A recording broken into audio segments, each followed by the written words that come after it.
There's 156 pages. 156 pages. Like more than my dissertation.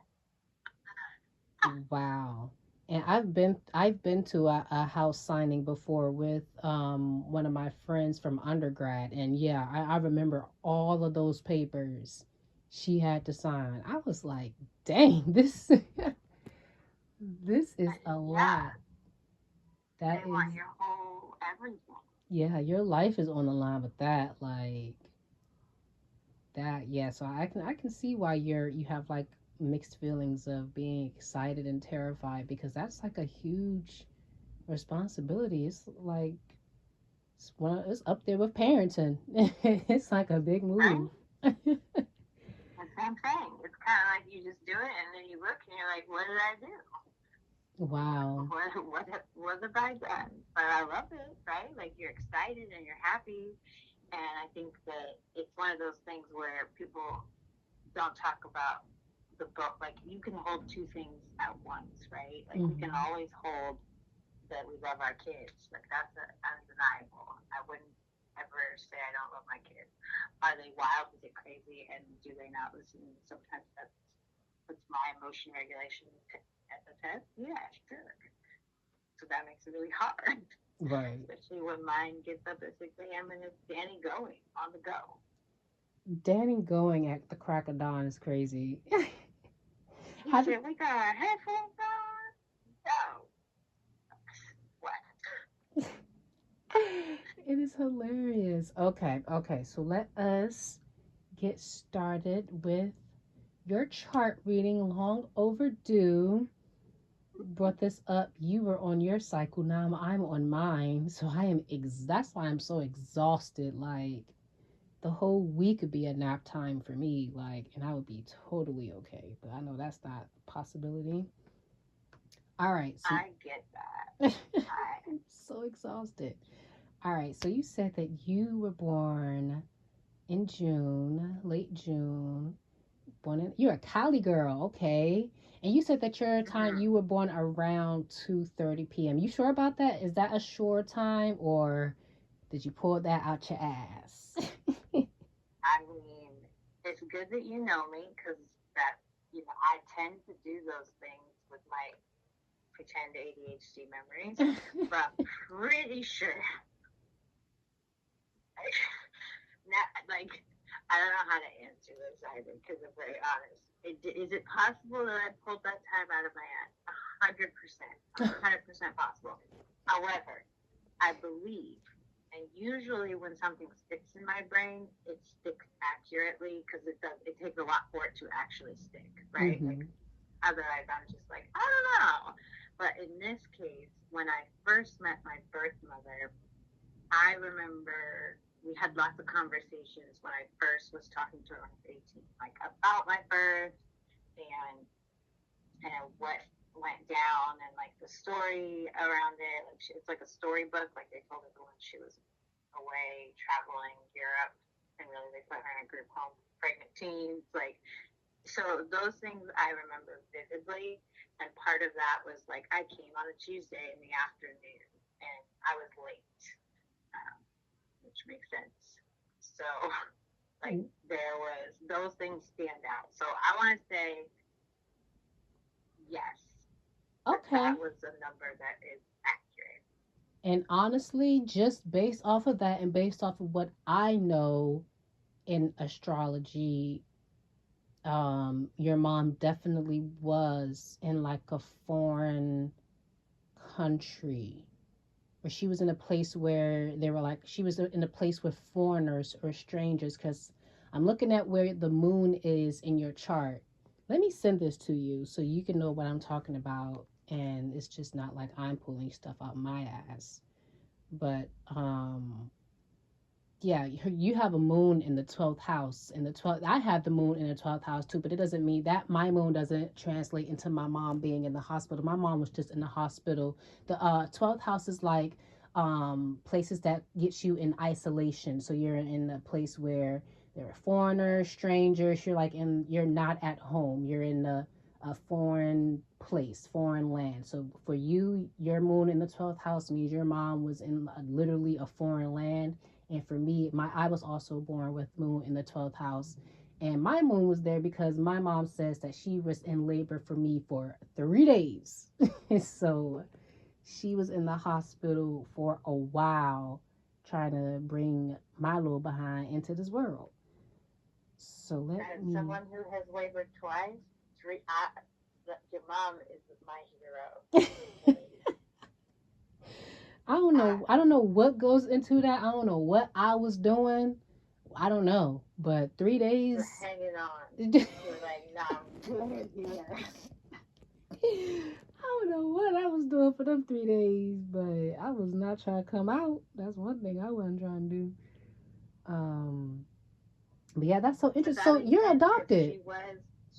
yeah, yeah. So I'm adopted, and she was that whole, the whole pregnancy was hidden from everyone. So I was adopted at birth, and that makes sense because she wasn't like in Europe. She was in California still, which is kind of why the like it's a my life is like a lifetime drama. I've said that, but like when you think about it and break it down, it's kind of wild because I didn't even know those details until I met her. But she wasn't married, and also, so she's a what she passed away. She was a white woman, and my biological father's a black man. They weren't married. Um, very religious on both sides, and so, but there was arguments. Um, his mother wanted to keep me in the family because that's like adoption's not a thing, or like adopting outside of the family in black families. She was like very much against that, and so there was a lot of tension. Um, and ultimately, I was obviously adopted, um, but they went on and became they went on and married and had three other children together. Wow, that is So something. there was a lot. That is something. I first of all, I did not know that you were adopted. I did not know that you had all of that. I thought that you were just, raised by you were mixed and you were raised. I did not know you had all that going on. So you said that. Wait, say your story again. Your mom, she was in California, and your dad was African American, and they weren't trying to let them get together because racism and stuff like that, basically. But they ended up together anyway, had 4 kids. Basically, some of that like underlying. Well, they weren't married. She was 16. He was 9. They were both. She was 16, 17. She was getting ready to go to college, and I think he was starting college. He was playing basketball in college. So he must have been like 18. I know they're not too far apart in age, um, but he's definitely older. And so there was like this whole hush hush. The white family, my biological mother is Polish. Her grandparents are from Poland, so they immigrated here from Poland.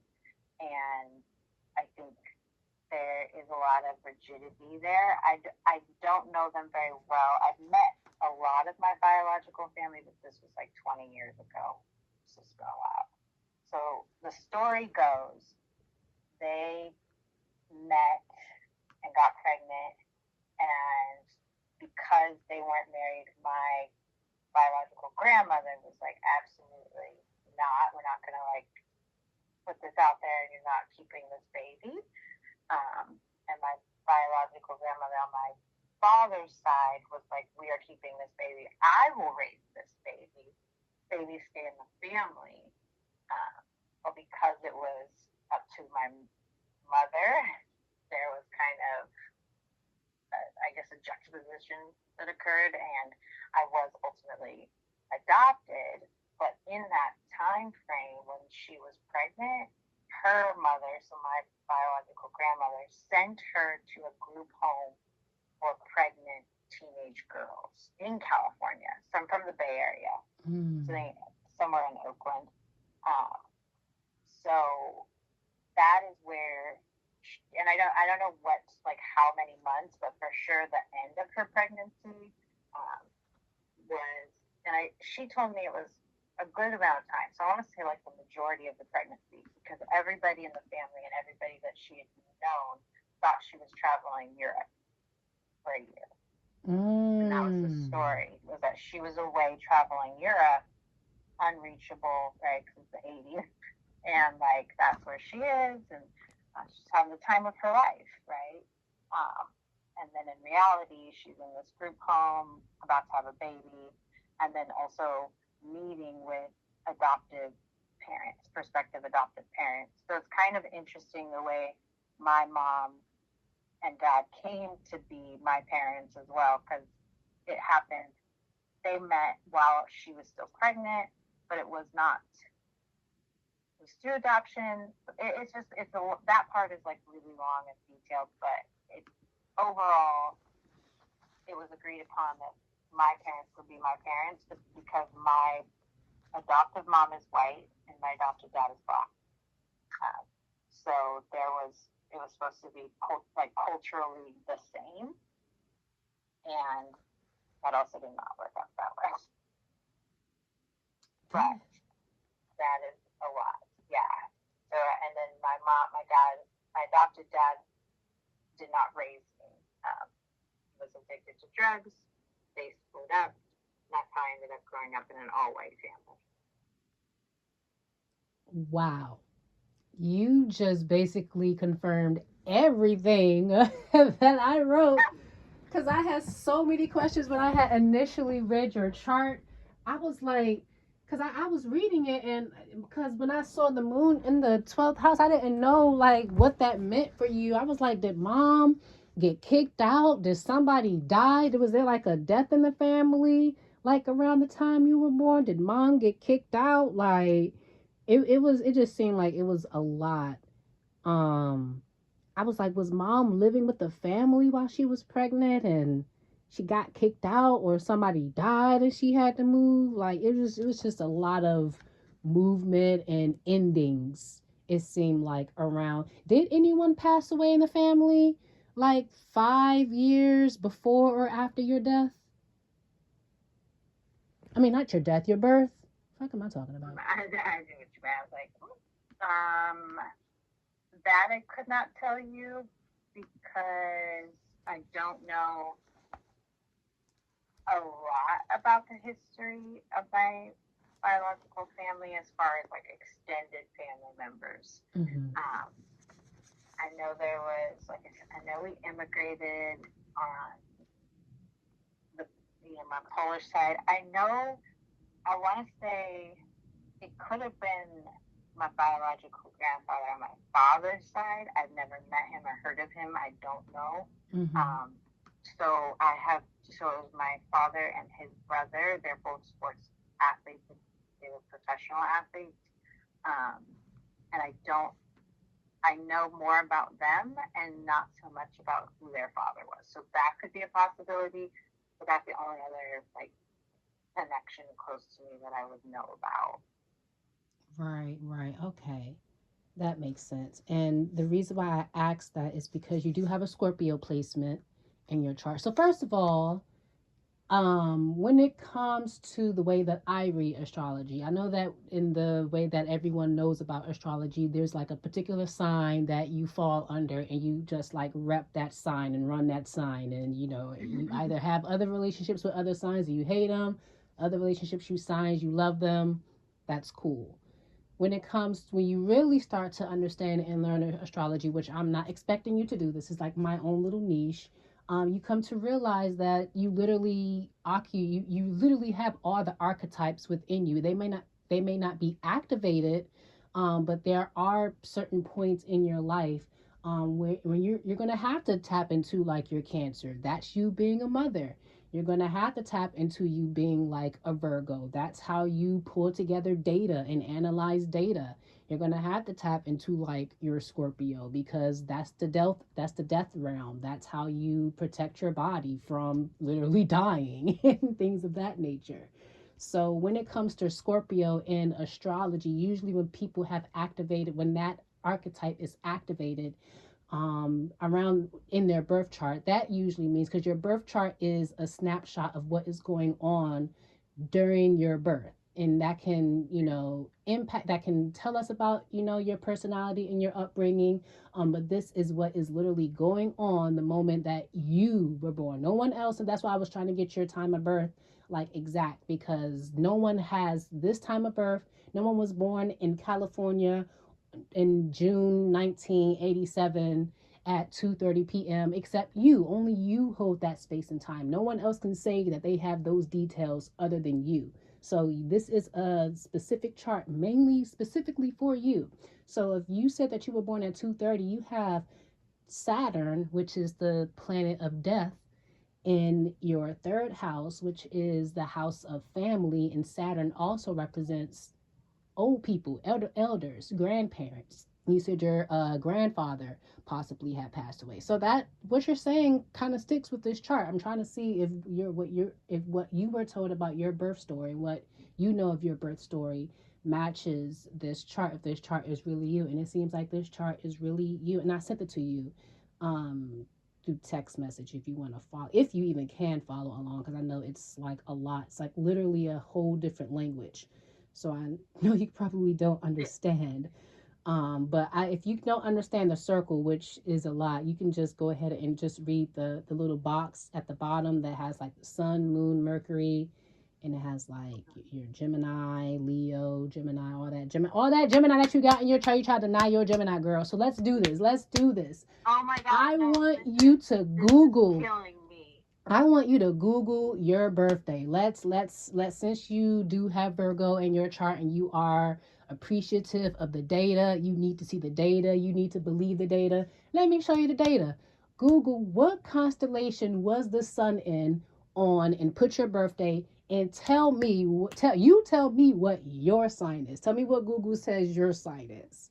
What Okay, constellation was the sun in on, and then put your birthday. okay. Well, it's funny because I did open your picture, and while I do this, maybe I could do two things at once. Uh, so I saw that the sun sign was Gemini, and then I saw that as a Virgo sign. Why are my kids Gemini and Virgo? Why? And my adopted mom is a Gemini.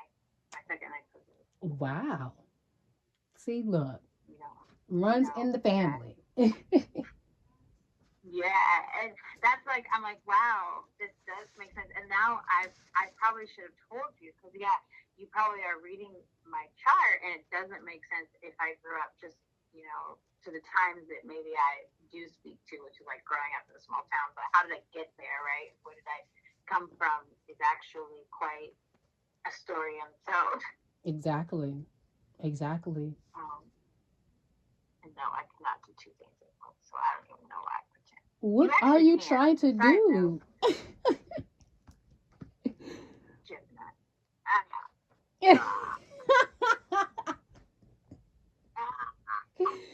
The sun was transiting Gemini, the archetype of Gemini, when you were born, honey. And you don't. So what's your relationship with Gemini? Tell me what you know about Gemini and why you got beef with them.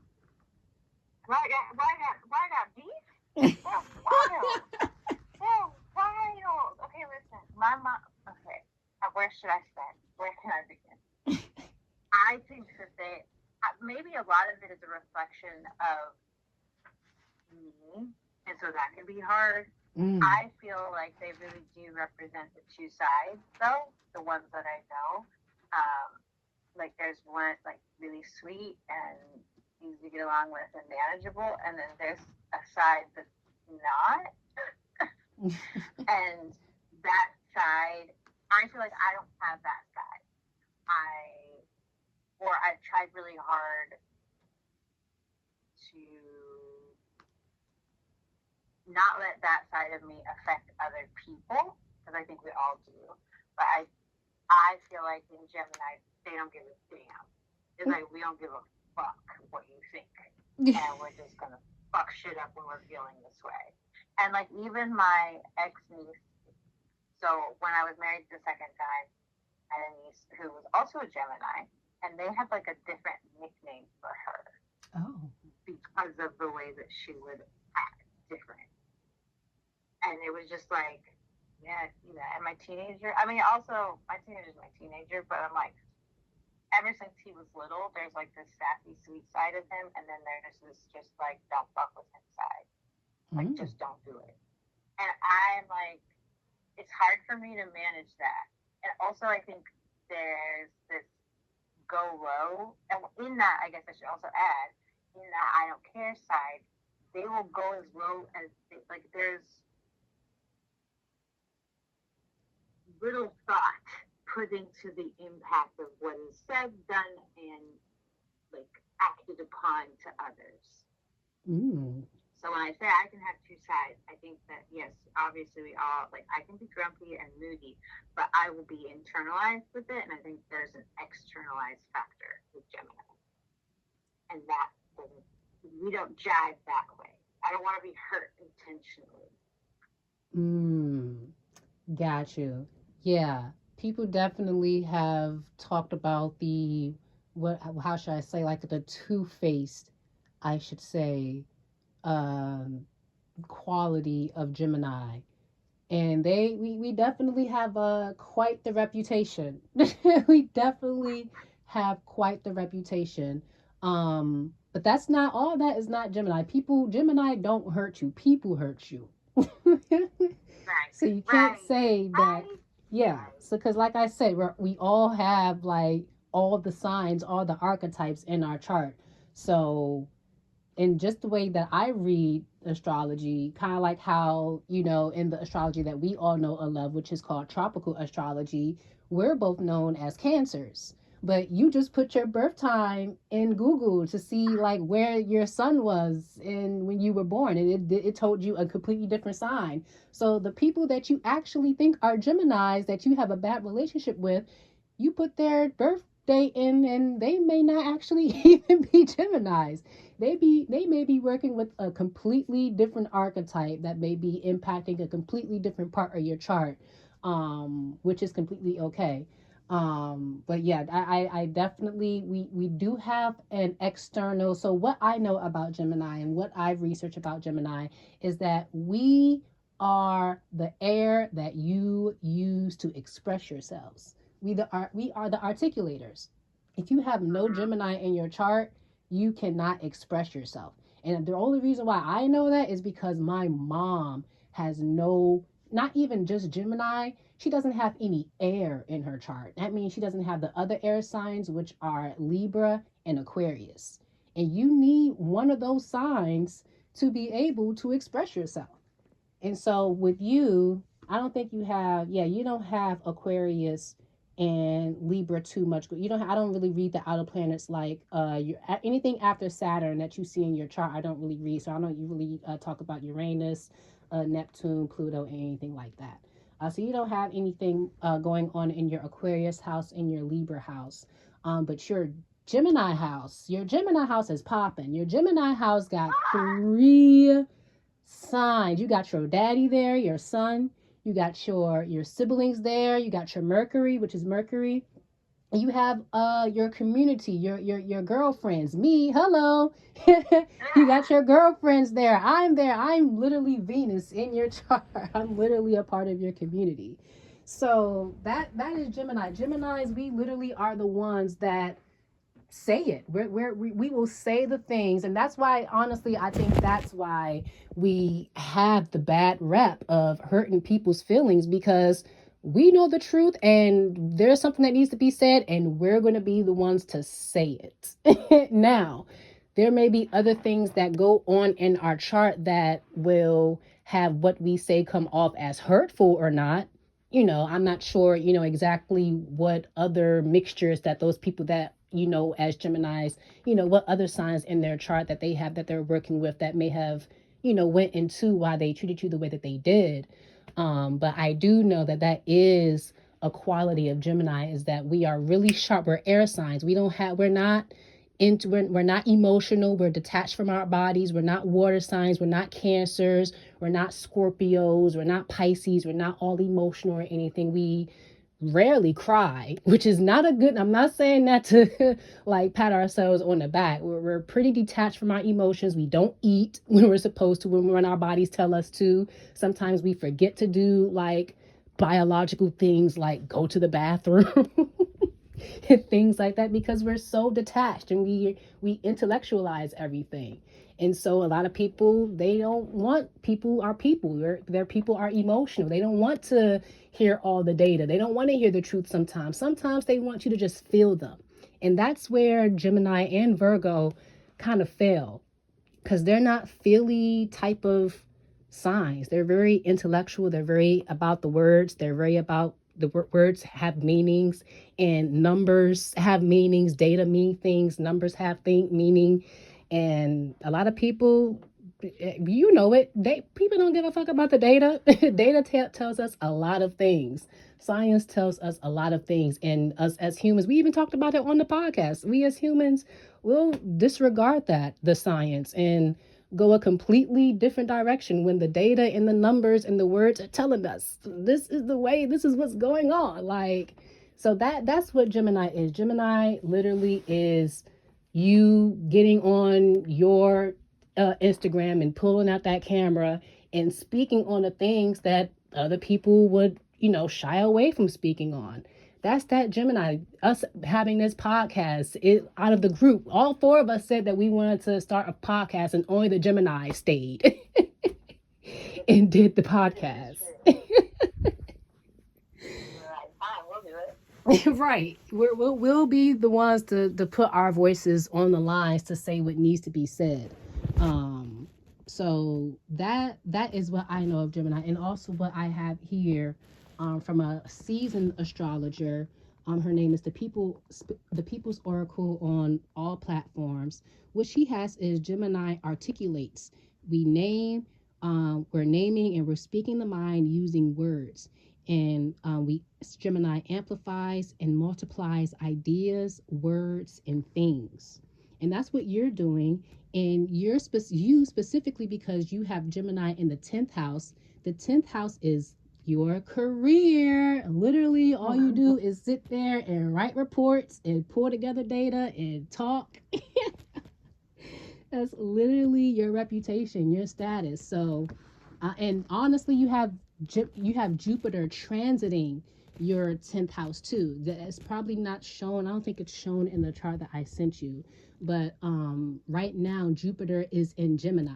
So that means Jupiter is transiting your 10th house. So that means your career, which is what is happening right now, your career is expanding because Jupiter is the planet of expansion, blessings, growth, all of these things. And it's literally transiting your 10th house, your career. You're literally about to start your new career tomorrow, girl. Like, This is wild. I love this. Also, I have to just say real quick because I'm fascinated, but I almost said, and then I was like, hold your tongue. First of all, articulate. I'm like the most wordy person ever, right? So you know that. And that's so funny because I did say that I think Gemini is a reflection of me, and that's why it's hard. So that's also hilarious. But I will say it, and I was like, don't say it, Tessa. Now I'm gonna say it because no matter what, I'm gonna say, don't say it. I'm gonna say it. I feel like there's a neurodivergent sign, and I feel like I can say that because I'm autistic and I have ADHD. I'm very neurodivergent, and I feel like they struggle, but I struggle. It's just a struggle. Now I know why I struggle. The struggle be real. yeah, yeah, Uh, but that's all me, right? Like I forget to eat and I'm crabby and then like I don't, you know, I can hold it for like days and I won't go to the bathroom outside the home. But that's like also very my autism shining through sometimes. But it all kind of makes sense, right? Why I present this way, and some of it is, um, I don't know, say like more noticeable and more impactful in my life, right? These things do matter and they come up. And I got myself in the hospital because I didn't eat. So kind of a big deal. yeah. Yeah, but and I you're guess I will actually have to come to terms with Gemini. yeah, girl, rebuild your relationship with Gemini. Geminis, we all humans are not all bad, but we can definitely use the tools that we were born with, which is what the season astrologer, how that's how she would describe, the different signs or like different tools and tasks that we have. And so you have the tool of Gemini, you have the tool of air. And some people, they use their tool of air to, build people up and speak words of affirmations into people. And some people use their tool of air to cuss people out and, speak ill of people and gossip, things of that nature. So, not discounting anything that you may have dealt with actual Geminis. Just knowing, you just have to, also realize what you do, because you're a psychologist and you're a very intelligent person. There's other politics going on outside of us and within us that Mhm. causes someone to treat us the way that they do. Um, but yeah, girl, you do have the neurodivergent sign, and it's actually not Gemini, according to the season astrologer that I study. I actually Okay. watched a video before I dived into your chart, just because, and that's also something that Gemini does. It seems, for me at least, it seems like there's just not enough. I never have enough information. There's always a book that I could be reading. There's always an article that I could be reading that can enhance what I'm saying to you right now. Like, I swear, like, literally after this call, I'm going to come across a video that's going to be like speaking to exactly what we're discussing on this. I'm like, why didn't I review this information beforehand so I could have it and share it with you? Like, we're always the ones that are like Googling, and it's sometimes it can that can also lead to like a level of self-doubt. Like, do we have to realize that at a certain point we do have enough information to go ahead and speak on some. We don't always need to Google things and refer to something and talk to somebody. Sometimes you have enough information, Gemini. Like, you are smart enough. No, that is a huge thing. I had to battle myself for the longest time. I think now, almost being 40, I've come into that. Mm-hmm. But this is a good reminder for tomorrow and like moving forward the next couple of weeks, because now I'm going back into a new environment where I'm like, do I know this? But it took me a long time because I felt the same way. Especially, I think part of it is I forget a lot of things, right? But I don't forget the things that matter, or like the knowledge and the fact that you're saying statistics matter to me, words matter to me, meaning of words matter. Mm-hmm. So I get when you get from work, right? And then in that, it's like you want to be right about it, right? You don't want to get it wrong, because if I don't like that other people get it wrong, well, then I don't want to get it wrong. And it's like I'm trying to find a couch for the house, and I can't. I've looked at the same 30 like couches, and I keep thinking the same thing. You like said the words that have been in my brain. Like, there's something more. There's got to be something different. I don't know everything yet. I don't know what pillar is the best and like what should go here. But it's like, that's crazy. It's a couch, and yeah, I can use that example as moving forward with everything that I do. Like, I won't speak on something because I'm like, I don't know that I am going to get all of the facts right. Right. And then it's like, here I am on this 30-minute tangent where I needed to say 2 words instead of the 500 words that I said to wrap up everything that was in those facts. Right? Like, Exactly. yeah, it's a push and pull. Yeah. Yeah, exactly. And yeah, that's Gemini. That's Gemini. Like, we got a lot to say, and there's so many words out there to know and to learn, and it's just like we're just dropped into like we're like nerds that are just dropped into like a huge dictionary. We're just like we're just like overwhelmed with all that we can know and read and talk about, and it's just like and people are calling us crazy because like we're speaking up all this truth that we're learning, and they're like, why are you talking about it? No one wants to speak on this. They're like, what do you mean? Like, these are facts. Like, what the fuck are you talking about? Like, I didn't come up with this. This is it's out there. It's been confirmed by multiple sources. Hello, it's not an opinion. I didn't just decide that. I just Exactly, don't that. exactly. Not what I think or feel. And that goes into the whole, there's a sign that, has that has like a neurodivergent side to it. And if it is a sign, it's going to be Mercury, and that's the sign that Gemini and Virgo are ruled by. And that's I call us Mercurials, because we're ruled by the planet of Mercury. And that idea, the reason why we're saying that Mercury is the neurodivergent sign, is because all the planets have a sign that feels like home to them. So when it comes to when it comes to Mercury, Mercury is going to feel at home when it's in Gemini or when it's in Virgo, because those are its signs. Now it's going to feel a little bit off if it's in a sign that's like opposite. So let's say it's probably going to feel off if it's in like a sign that's opposite of Gemini. Let's say like a Sagittarius. Now Sagittarius is also a very wise sign. It's a very intelligent sign, but it differs from Gemini because Geminis will like skim through things, but we won't like make what we're learning, like the little fun facts that we learn, we won't make those little fun facts into a career. We'll just, come across some, fun, interesting statistics, fun facts. We'll share them, we'll apply them when they're needed. And then, we're moving on to the next thing. We're very, Mercury, we bounce around a lot. That's what keeps us very youthful. A lot of people think that we're like children because you just, we're kind of like, oh, wow, look at that curiosity. Oh, wow, look at that. Like, oh, squirrel, squirrel, squirrel. There's a lot of squirrels going around. But with Sagittarius, they're more like, Gemini is like the student, and the student, has all this energy, and it's a whole new world out there to learn.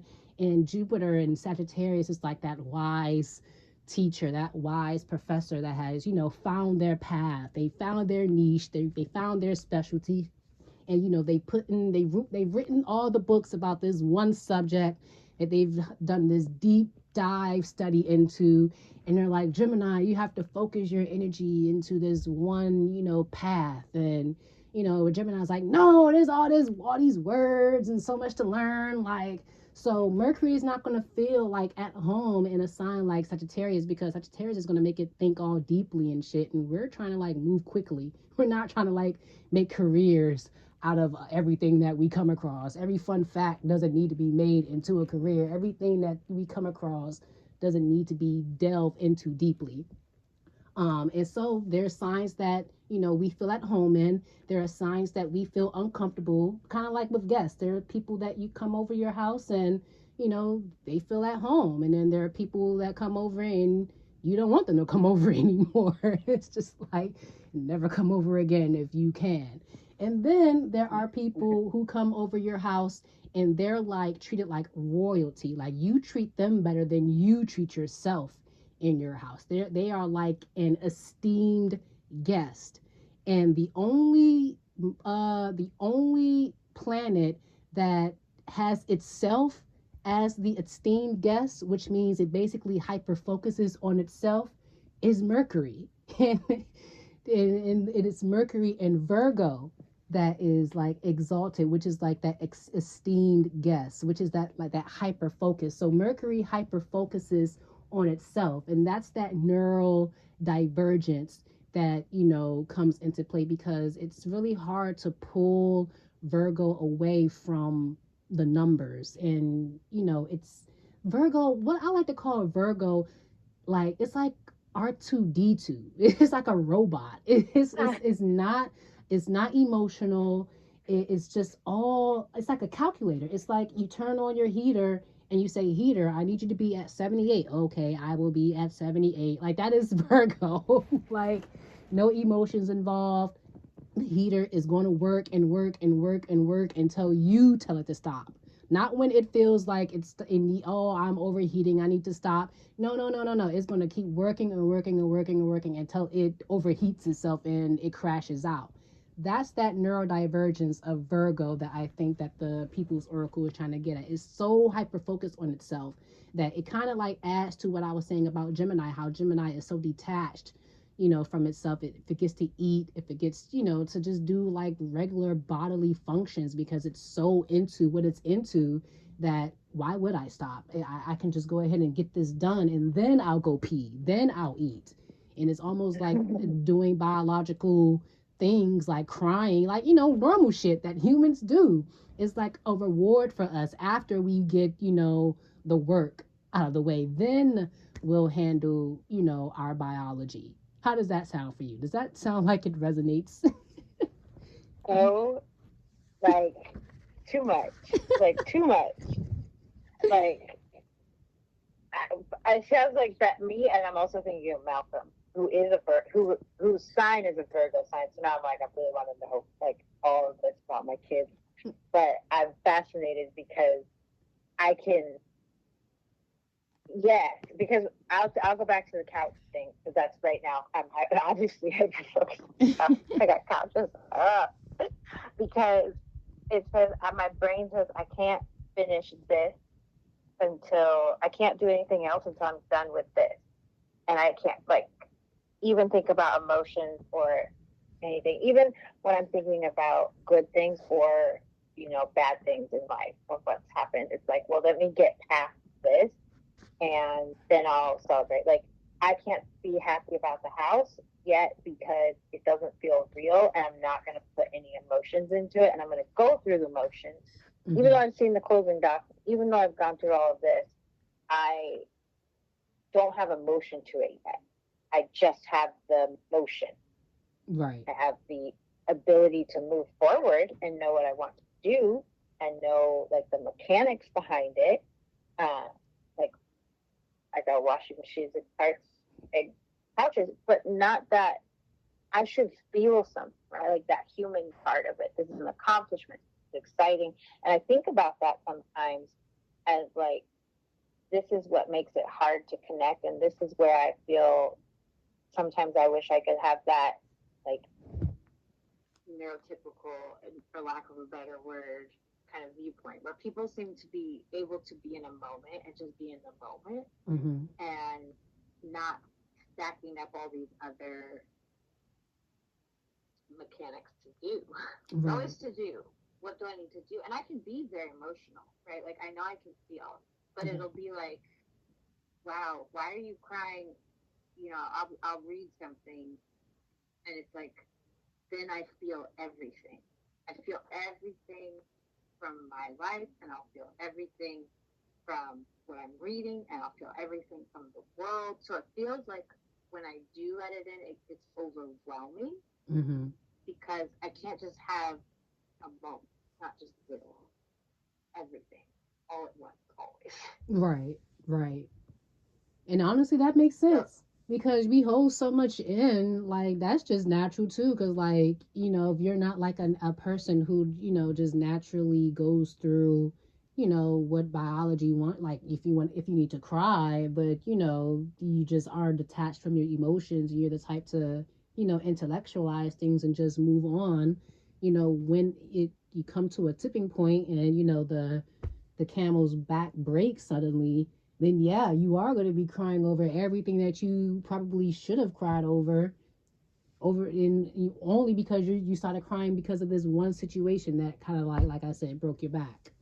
So that makes, yeah, that's that. And that's when I finally read this chart, because there were two charts that I read. There was a moon chart, because usually when people cannot, when they are unsure of their birth time, there's a way that you can read your chart without knowing your time. It is using your birth data, but the birth time that you use is the time that the moon rose that day. It's like a moon chart. So I was reading mm, that chart. But to hear, just knowing you and finally knowing that Virgo can be considered a neurodivergent. You have Virgo rising, so that's the first thing that the rising is like the first thing that people notice about you. And so that's literally like the first thing. Not saying that like people can know when you walk in the room that you're autistic. I don't No, think I know, that's but the like it cracks me up because I think like, I so don't think that's the backwards. case. Um but when I definitely get Virgo because what I from what I know about Virgos and like Virgos me and as a Gemini Virgos and me have like a very special relationship.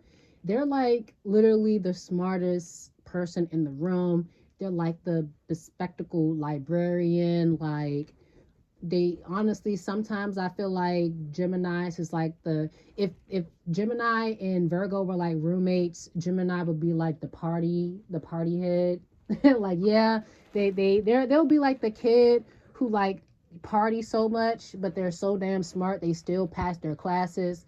And like Gemini is like the one that is like doing all nighters and like stuck in the room and complaining that Gemini has their music up too loud and shit and is too loud talking on the phone and all of that stuff. Like Virgos is like the sign. Katrina's a Virgo. Mm. And Malcolm, according to his calculations, is just like too smart for his little 4-year-old self. But it also it I feel like as I'm hearing you talk, these are the ways that I have described my ADHD and my autism together. Yeah. And I am like this. I have this rigid part, and also being intellectually gifted is really hard because and being autistic to where I just say stupid things all the time, like that, and I don't mean it in like a bragging way, but Mm-hmm. then I also just speak off the cuff, right? And so if I say things, I have learned in masking that one, people don't like it when you say smart things or when they, not that when you say smart things. See, then I say things that are just like, let's put that together and break it down a little bit so it doesn't come off as like the way that I think it comes off to people, which is um, hierarchical, which is not my intention or what I think of at all. Instead, what I'm thinking of is just like, this is what I know, and I know other people have more knowledge in other areas and about other things I don't.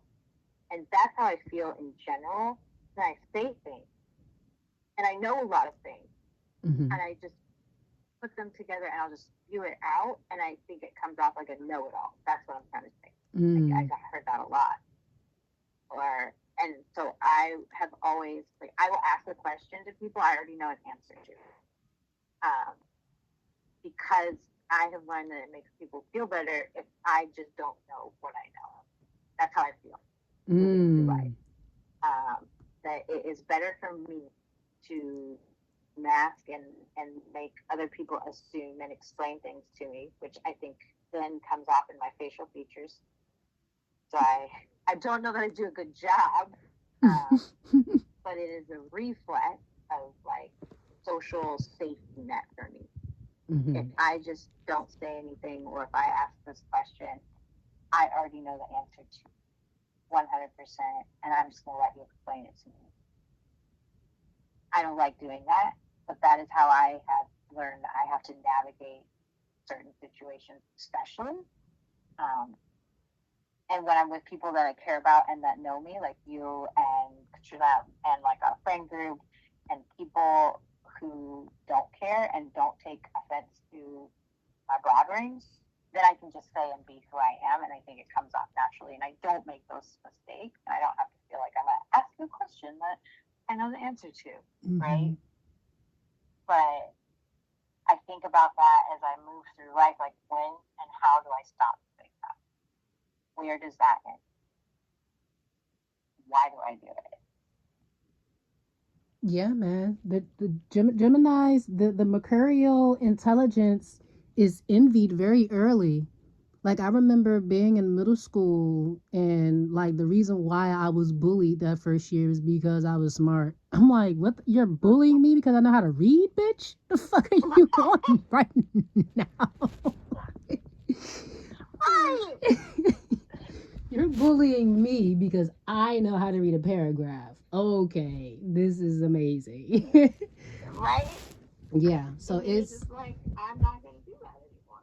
Exactly. And that, and having those type of experiences, at least for me, in those experiences, because I was shunned by my own peers, I was just left to be befriend like adults, which kind of made me even more, you know detached from my peers, because now I'm having a conversations with generations that, different generations that are older than me. So like now I for sure can't relate to your teenage ass because like we're not even, I don't know. It's just the Gemini intelligence and the Virgo, the Mercurial intelligence. It is definitely envied, and no one wants anything to do with it. And so, some people don't even want to acknowledge their own intelligence. Sometimes, like people say, it's better to live, I guess, in ignorance. Ignorance is bliss. Yeah, people definitely live by that adage for sure. And it puts them at odds with that Gemini archetype and that Virgo archetype, because they're the ones that are putting meanings to words and data. And yeah, that's that. All right, so we're coming up on 50 minutes. So I want to talk about your Saturn. Your Saturn. How was your 26th year? Like when you turn 26, 26, 27, around that age, 25, 26, 27. What was going on in your life around that time? Oh, that was a not good time. Oh, really? That was, let's see, what year was that? That was 12 years ago. Well, am I going to be 39? That's 13 years ago. 2013, right? Wow.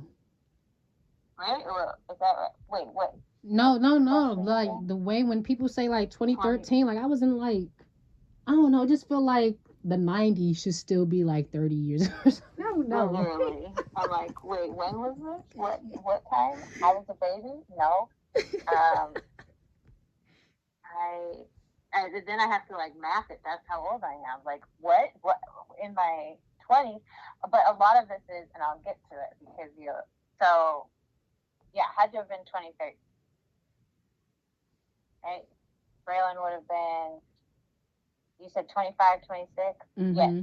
So Braylon was going through chemotherapy for his brain tumor. I had to leave my job that I had decided was my career. So I started college at 16. And I graduated when I was 20. And I married my high school sweetheart at 19 at the courthouse. Um, but we decided we had bought a house. I graduated to the University of Washington, and we decided to have a baby. I'm 6 months pregnant, and I was like, wow, this is not what you have to do. There's like a whole new world out here. Again, like growing up in a very small town, doing small town things, then moving out and going to college. Took a while, slow process for me to catch up. But I'm like, we don't belong together. Um, this, this is not a healthy relationship, but I wanted to try for a son. So we had split in 2011. Mm-hmm. Now we're almost there. We're almost to this age. So he and I split. There's a long story and like a lot there, but if you fast forward, I end up meeting my ex who is in prison for murdering a random pregnant woman Oh my for God. life in 2011. 2011? 2012. Other than 2012. Because, or no, it must have been 2011. We split in 2010. So we were, Braylon was a year. Yeah, right at a year. I meet Chris at 2011. Braylon I met him in June, and then Braylon was diagnosed with his brain tumor, had brain surgery in September of 2011. By January, it can't be taken out, and so it had to have surgery to have it. Part of it was removed to see if it was cancer, and then they were like, well, we can't take it out because he's fully blind. They monitored it. It ended up growing back, thankfully, to the side that he was already blind on, the right side. And then they were like, we need to do your chemo because he has a kind of tumor that'll just grow and grow and grow. And these kids usually just die, which sounds terrible. It's like chased, and we were thankful that didn't happen. I have to take care of him. My job tells me I can't. I tried to work and take care of him, but you can't do that when you have a sick kid. Um, my ex-husband got to keep his job. So I am saying all of this because that's the backstory to why I stayed with this man named Chris, who was, um, we had just met right before Brown got sick, obviously, but we were in a relationship. We ended up living together. He ends up spiraling with his mental health at the same time Braylon starts going through chemo. Oh God. Um, and like really, like, you know how there's severe sickness, like severe mental health. Mm-hmm. That, I mean, he started like, his was violent and Oh. severe, like paranoia, thinking that TV, the songs are singing to him. Um, People are going to get him. He would think I was going to kill him at night, and like he'd just start hitting me, Oh my thinking that God. I was going to do something. Uh, the things that my body had to go through in that time period was insane because he would just go off all of a sudden. And so that was one thing. It was not a good time. So I also couldn't work, right? So I had to take care of Brown. We were going to Children's Hospital every week to get chemotherapy. My ex-husband and I are on better terms now, but back then he was like on his high horse of like, I'm not doing this. You take care of this. So I didn't have any help. So I'm stuck in the house with You this talking about that man. man we met at the thing? Yes, yeah. Oh, he a I did. asshole, bruh. What the fuck? He left you when Yeah, Braylon had that tumor. Come on now. yeah. It was, it's taken a lot of growth for him to be able to stay on my couch. But he works at the same company. Sometimes I get resentful, but not really because I wasn't meant to be a banker, and I'm glad. Like it's fine that everything happened as far as like, you know, I wasn't. I got to where I needed to be, but we went through a lot of hardship, and he knew I was being abused, and he knew there was a lot to that. Cops were being called all the time. I ended up. So I want to say, I think this was 2013. I was right in the thick of it then. Braylon was right in the thick of chemotherapy, and I was right in the thick of being like just wailed on all the time. Sometimes I had to go to the hospital because he'd hit me too hard, and then the hospital was like, "We have to make something up." So then, when I actually did need help, I think they one time I had gallstones, and one time I needed the ambulance, and he tried. Basically, my ex, he tried to tell them that I was just going crazy because he was afraid that he had done something to me and I was going to get him in trouble. But really, I had gallstones, and because I wouldn't take their Maalox, and then they said I just had heartburn, they were going to 72-hour commit. And it was like a last ditch effort that they decided to do an ultrasound and found out that like I had gallstones overflowing and I needed emergency surgery. So it was that precarious. I was never alone with the doctor. I was everywhere. Um, I finally get the courage to leave in 2015, at the very beginning of 2015. And that ended with, he ended up with a attempted murder charge, which he took a deal on because he was going to take a hammer to my head. Long story. But I ended up free of him. And then 2017, he still tried to he was still trying to contact me. I need help. I need all this. He did some prison time, got out, did prison time for setting a friend's house on fire. And then he was saying, I'm going, like, I'm starting to fall back again. And I was like, this is part of why I became a forensic psychologist. Why it was, I always knew I wanted to be a psychologist, but why I want to work in forensics, because even though I would tell the cops and I would tell everyone, like, he needs help, sick, like, these are the things that he's saying, this is what's going on. Like, this is not, be like, he drained the oil of my car and blew up my engine because he thought there were aliens in the oil. Okay? Like, this man needs help. And they were like, no, he's too violent to help. I said, something's going to happen. And then 6 days before he goes and murders this woman, he was telling me, I need help. Like, it's happening again. And I need to come stay with you. And I was like, can't. Like, I can't. At this point, I'm a manager at Starbucks. I'm getting my life together. Like, you can't be here. And then 6 days later, he busts down this door of a random woman and beats her with a frying pan. What the fuck? And yeah, two men inside the house, and they just didn't stop her.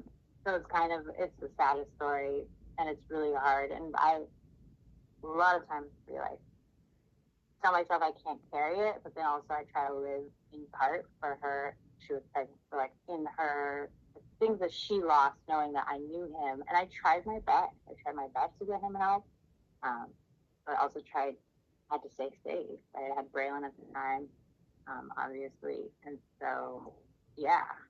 But that was not a good.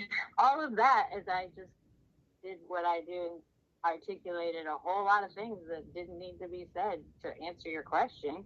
No, I Um, asked that because that I asked specifically about the age 20, around age 26, so 25, 26, 27, is because that is usually when we all have our Saturn return, and Saturn returns are usually tough like that. Like, so that I was expecting, it would have been interesting if you had said, "Oh, that was a pretty great time for me," because usually Saturn returns. I'm going through my Saturn return. You're literally seeing me go through my Saturn return right now. Like, literally, my whole question of, should I stay in this career? Should I leave? Am I in the right field? Like, I'm doing this caregiving thing with my mom. Like that. This is what my Saturn return looks like. So Saturn returns like come in and they make you face yourself in your life, and they're like, is this what you really want to do? Is this how you really want to be for the next 30 years? Because Saturn usually comes around every 30 years. So the next time you will see Saturn is, I guess, like when you're like in your 50s or 60s maybe. The next time that Saturn is in Scorpio. Saturn is currently in Pisces right now, so you have like a whole like few signs before you have to deal with any like major upheaval again, in that sense. But that was on brand. That's Saturn return for you. And your Saturn return, your Saturn is in Scorpio. In Scorpio, like I said, Scorpio, what do you know about Scorpio? Since you had Do you have an opinion, or do you have any experiences with Scorpios? no, actually. Oh, wait. Yeah, the Scorpio November. Yeah. Oh, okay. But so I don't. Okay, the only things I seem to be saying are negative, and I don't. And I think about it, and I'm just so dramatic. There's also that, right? Like I'm dramatic with my words, and I know that, and so I think things in my mind, I'll be well, like people have this reaction of that. I just like it's not that big. I think I use words that make it seem like, wow, that's a big, not that bad. It's not that big of a deal for me. But like with Gemini's, right? Like I love my kids. I love myself. I love my mom. Mm-hmm. I also say y'all are wild, but I got to include myself. And that's probably why. But Scorpio, my ex mother in law, my ex mother, Scorpio. Oh wow. That's why I see. Here I go again, telling too many words to preface what I'm about to say.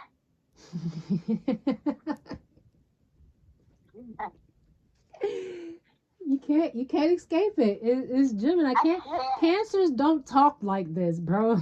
Like, Cancers is like, No, because my ex-husband, the first ex-husband, can't say he's quiet as can be. You met him. wait, that dude was a Cancer? I don't. Yeah, he's 7 days apart from me. To his side, Oh I'm sh- her. oh shit, I'm huh? not. Uh, but yeah, I think it's just she. No, and Braylon does not talk. Braylon doesn't talk at all. And Malcolm and I over here chitter chatter about tell my mom about Malcolm, and I'm like, she doesn't stop. And she's like, I remember that. And Mom, that's not helpful. I remember that is crazy from your mom. I don't, right? I don't remember that, but I guess I've just always been this way. Thanks, Mom. That makes it a lot stop. Uh, but see, I go get that. Anyway, all of that. My this is why our podcast is so long, and I need to but wrap it up. She, how do I put this? It's a publicly nice. He is the reason that my ex-husband is the way he is, and my ex-husband has to have supervised visits with our son. And when I Damn. had the one abusive relationship, I moved from him thinking, from Chris thinking I'm healing, right? So I've only had 3 relationships in my life. So then Chris, and then I think, I gave, there was some years in between, right? And then I married my, who I thought was my best friend's brother. And then I realized on the outside that this woman has created not just this person who I thought was my best friend who's not, and a lot keeps happening there, but also this person who is the father of my son and incapable of doing a lot of things because of the enabling and also the like abusive and mean behavior towards him, which I didn't see until I'm in it, right? And it's like, wow. So that is what I know. Mm. But Yeah. it was not great. Yeah, wow, that's something. Yeah, Scorpios, they can they can definitely be be tough. Like I said, they're like the how can I would like to say that they're like the amygdala in human form because they are fight, flight, and free. They're just all about protecting them and themselves and preserving them and themselves and their emotions. And you can do whatever the fuck you want to do over there and just keep that shit over there, and I'm gonna do whatever the fuck I want to do over here. And that's okay. Sorry, my mom was choking and it sounded awful. I was about to run downstairs. So sorry if I just stopped abruptly. But yeah, that's Scorpio. And Scorpio is all about life and death. It's always life and death for Scorpio. Like they're an extreme sign. I think like in tropical astrology, they're known as like to be like very dark and sexual. And honestly, that makes sense because I think from my research, they do rule like the sexual organs and things of that nature. So I can understand that connection.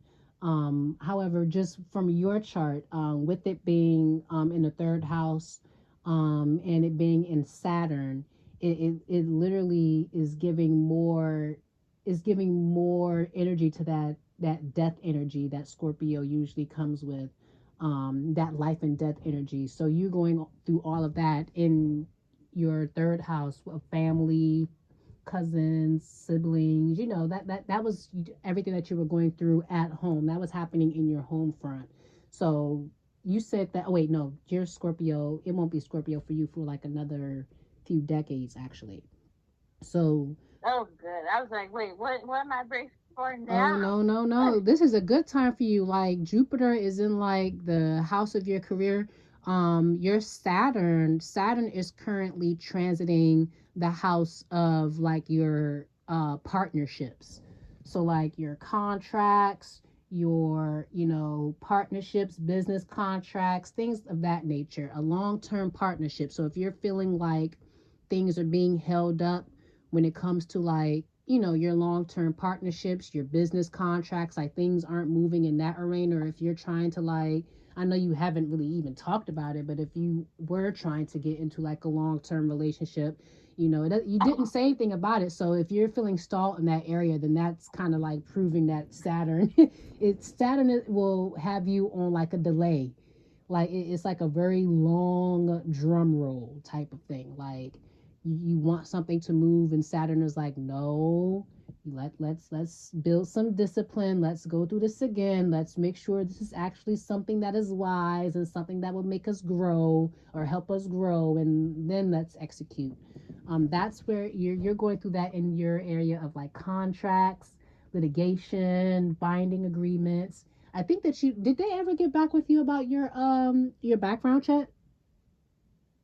Yes, it Okay. did take a minute, but everything was fine. Oh yes, that's how I got the life again. Like, yeah, everything was fine, but it was I had to then overshare about that time and my ex. So there's that, but the it makes sense in that like this drawn out, even though not that drawn out, like the whole house thing, everything is also better because I've gone through this with in Washington where we lost the house 2 days before closing, and that has kind of stuck with me. But I wasn't meant to have that house. I was pushing it through. There was also the I would have thought like I felt like God was saying, "Girl, like at one point you got to stop. I'm trying to give you all the signs to stop, and I'm over here just like plowing through. Nah, that's not real. You're not telling me stop. You really want this for me." But in my heart, I knew, no, you like that. There's a reason, and it was when I was meant to Mm-hmm. abusing me, and then also, I wouldn't have how hard it was here and be on, on the East Coast and those things. So that was like, I feel like I know and I can feel when things are meant to be for me, and I still have the anxiety that says it's wrong. And even because I've made the mistakes of trying to go for things that I know aren't meant, and I'll know that's not meant to me, and I'll still do it. So I'm definitely in that phase. Like when you said long-term relationships, I was like, nah, I'm cool. Nah, I'm cool on that. Cool on all of that. I And honestly, after hearing cool. that story, completely understood. Completely understood. So yeah, that Saturn may be talking about other type of contracts and other type of long-term partnerships and business agreements. And it looks like what was your? It looks like yeah, yeah, it's hold on, let me see. One, two, three, four, five, It's six, not seven. love for me, and that's fine. Because you know what? I've got a house to invest in. That's going to be long term. I got stuff to do. I've this house, build equity to buy another house. Can't leave one kid. I can't leave two kids, one townhouse, and I can't also move from a townhouse to a single family, and then one kid a single family or one kid a townhouse. Because I just, even at 12 years apart, my kids are very much like they have everything is fair. Everything is the same because they argue and bicker and have no sense. Maybe they'll grow up and not be like that, but I just don't want in death to have to like come back and be like, yo, chill. So I'm just gonna focus on building up my housing profile, Which is buying great. a few houses Honestly, in these group homes. that is shown in your chart. The sun is currently in Aries. We're in a new season right now, so hopefully a lot of things where we were held up in, we will see some movement.